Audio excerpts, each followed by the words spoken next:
Hello friends, कैसे हो आप सब। आई होप आप सभी अच्छे होंगे। तो फ्रेंड्स, आज हम बात करते हैं मार्क्सवाद की, जिसे हम इंग्लिश में मार्क्सिज्म कहते हैं। जो ये मार्क्सिज्म विचार है वो एक विचारधारा है जो कार्ल मार्क्स के नाम पर पड़ी थी, और इसमें एंगल्स उन्होंने भी बहुत बड़ा योगदान दिया था। यह जो हमारी विचारधारा आई थी वो 19वीं सदी में आई थी, और इसका जो टाइम है वो 1818 से लेकर 1883 तक का है। मार्क्सवाद का मानना है, जो कार्ल मार्क्स हैं उनका मानना है कि कोई भी चरण हो, हर चरण में वर्ग संघर्ष होता रहता है। और जो ये वर्ग संघर्ष का जो सिद्धांत दिया था उन्होंने कम्युनिस्ट मैनिफेस्टो की शुरू के विवरण में ही लिखा था कि अब तक का जो जितना भी समाज है हमारा, सभी इतिहास जो है पहले का, वो वर्ग संघर्ष का ही इतिहास रहा है।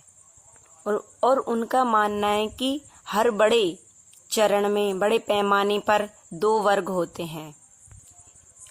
एक तो शोषक वर्ग हो गया जो उत्पादन का स्वामी होता है, और एक शोषित जो उत्पादन का स्वामी है उसको शोषित कर रहा है, जो मजदूर कहलाता है। यानी प्रारंभिक से लेकर आधुनिक तक, अब तक के जो मार्क्सवाद ने वर्ग संघर्ष के 6 आधार बताए थे।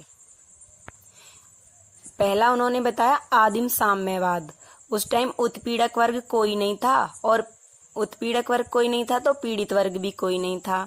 फिर बताया दासता, तो उस जो उत्पीड़क वर्ग थे वो दासों के मालिक थे, और उन्हें जो दास थे वो पीड़ित वर्ग कहलाते थे। फिर बताया सामंतवाद, उसमें भूस्वामी हो गए जो उत्पीड़क कर रहे थे, और उनके कृषक दास हो गए जो पीड़ित हो रहे थे उनसे।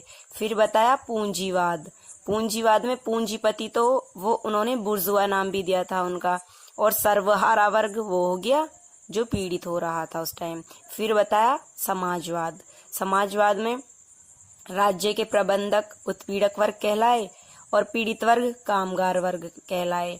फिर बताया उन्होंने छठी जो अवस्था बताई, उन्होंने साम्यवाद की बताई। उसमें साम्यवाद में ना तो कोई वर्ग नहीं था तो कोई फिर संघर्ष भी नहीं हुआ।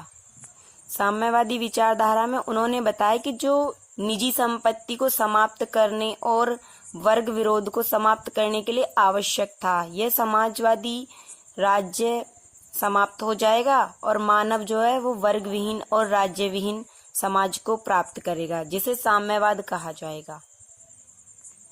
इसी संदर्भ में कार्ल मार्क्स ने एक नारा भी दिया था कि विश्व के सभी मजदूरों एक हो जाओ, क्योंकि जब विश्व के सभी मजदूर एक साथ हो जाएंगे तो तभी जो शोषक वर्ग है, यानी कि जो उत्पादन के स्वामी है, उनके खिलाफ लड़ सकेंगे।